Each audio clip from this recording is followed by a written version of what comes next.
Salut à tous, j'espère que vous allez bien. Moi perso, moyen, je pense avoir chopé le virus. J'ai la gorge mal en point, le sens du goût qui part en couille, mais la passion reste plus forte. Car dans cette vidéo, je suis ultra content de vous parler de la série qui m'a le plus hypé cette saison. Et je pense ne pas être le seul. Cette série, c'est ReZero, et plus particulièrement la première partie de sa saison 2. Alors, bien sûr, cette fois il n'y aura pas d'histoire de saison 3 ou autre, car la saison 2 est séparée en deux parties, et là c'est la première partie qui vient de se finir. Je remercie d'ailleurs Marwan du Discord d'avoir stream chaque semaine du ReZero pour notre plus grand plaisir. Je remercie aussi ceux qui regardaient avec moi. Le lien du Discord est d'ailleurs en description pour les intéressés. Donc dans cette vidéo, je vais beaucoup développer sur la première partie, ce qu'elle nous aura apporté, ce qu'on aura compris, ou un peu moins compris. En gros, je vais faire une grosse analyse de ce début de saison, avec évidemment mon avis en prime. Et vers la fin, on discutera plus amplement de sa deuxième partie, ce qu'on attend, ce qu'on n'attend pas, et ce qu'on peut espérer, avec quelques théories, et surtout la date de sortie de cette même deuxième partie. Mais avant toute chose, comme la coutume le veut, n'oubliez pas que si l'intégralité de la vidéo vous plaît, vous pouvez bien sûr mettre un like, et vous abonner et mettre la cloche si ce n'est pas déjà fait. Donc sans vous faire perdre plus de temps, lançons l'intro.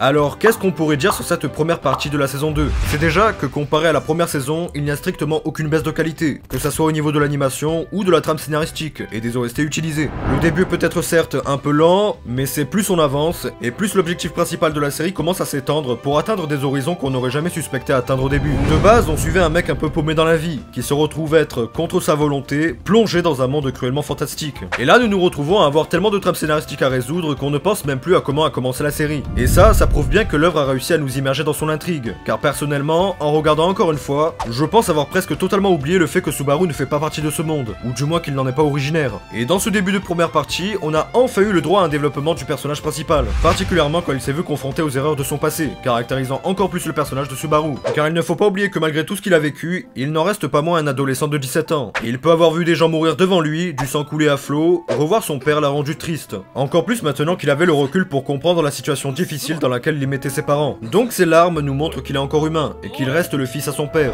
Mais il nous montre aussi qu'il a évolué, que ce monde de substitution l'a rendu plus mature, plus fort et plus sûr de lui. Ce qui a rendu cette scène d'autant plus marquante. Et après cela va commencer une partie que certains n'apprécient pas, et c'est la partie dans la forêt. Je dis ça car j'ai beaucoup eu vent pour certains que c'était chiant. Pendant plus de 8 épisodes, Subaru n'a pas avancé du tout. Et je sais pas si c'est la série qui m'a rendu ainsi, mais... bah en fait, on peut pas lui en vouloir. Subaru fait partie de la poignée de protagonistes à être plus portés par l'intrigue que eux ne l'amènent. Par addition, Subaru étant vulnérable, il ne peut que faire face aux imprévus, sans pour autant être sûr de pouvoir les stopper. Et en même temps, on ne peut pas dire qu'il n'a pas du tout avancé. Physiquement et concrètement, il n'a pas bougé de place. Mais les événements annexes à cet objectif-là sont bien plus riches en informations que l'objectif lui-même. On partait de base pour sauver les villageois coincés dans le village. Mais finalement, le cas de force majeure voulait qu'on finisse par en apprendre plus sur les sorcières, qu'on en sache plus sur les créatures légendaires qui peuplent ce monde, ou même qu'on finisse par développer des personnages en leur donnant une raison d'exister scénaristiquement parlant, comme par exemple Betty. Mais ces informations auront coûté cher au mental de Subaru. Et c'est justement après avoir humanisé le personnage qu'on gros commence à se poser des questions. Est-ce Subaru, ou est-ce vraiment le fait de voir la même personne mourir plusieurs fois qui ne le rend pas à un moment ou à un autre insensible à cette même mort? Roswald l'avait bien senti, la mort de ses proches ne le rend pas triste, car au fond, il sait que ce n'est pas irréversible. Et pour quelqu'un qui n'est pas dans la confidence, Subaru a juste l'air d'être indifférent à leur mort, et peut ainsi paraître cruel.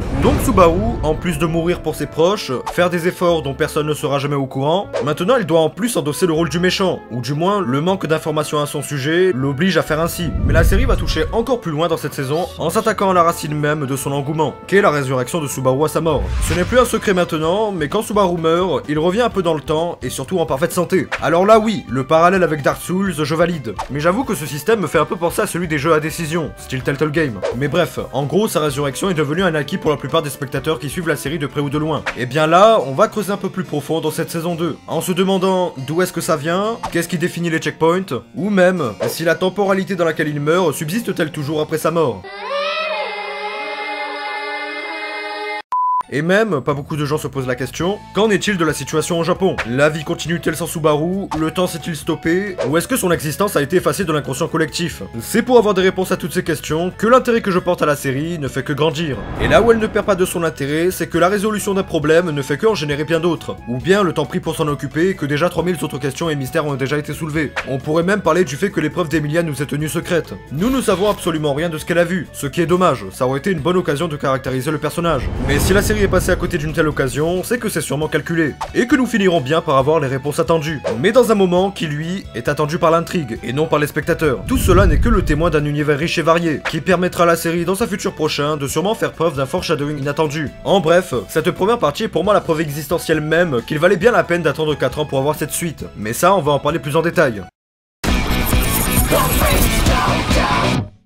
Pour ce qui est de la suite, il n'y a pas de surprise. La deuxième partie de la saison 2 est prévue à ce jour pour janvier 2021. Je mettrai à jour dès que nous aurons une date plus précise également. Mais en attendant cette période, pour vous occuper, je vous conseillerais pas cette fois d'aller reprendre en light novel ou en manga, bien que le manga est impossible. Ici, j'irai vous conseiller de vous diriger vers le spin-off en light novel, comme par exemple celui que j'ai qui se nomme ReZero X, le rêve du roi lion, ou même les autres ReZero X qui sont tout autant intéressants. Surtout celui sur Reinhardt. Mais si cela ne vous intéresse pas, sachez que si vous voulez reprendre là où la première partie s'est arrêtée, vous pouvez reprendre le volume 13 du light novel, ou sinon vous pouvez vous pencher sur le web novel, mais ça sera sans aucune illustration, je vous préviens. En résumé, c'était un très bon début de partie, et l'attente risque de se faire très longue, sachant que plein d'autres bons animés se sont terminés récemment. Mais n'oubliez pas que si toute information venait apparaître, comme la date de sortie précise, je vous en informerai en commentaire, vous avez juste à en laisser un. Sur ce, c'était tout pour cette vidéo, j'espère qu'elle vous aura plu et qu'elle vous aura aidé. Si c'est le cas, n'hésitez pas à vous abonner, liker, partager, ça me fait vraiment super plaisir. Quant à moi, je vous dis à une prochaine vidéo, en attendant, portez-vous bien, ciao bye.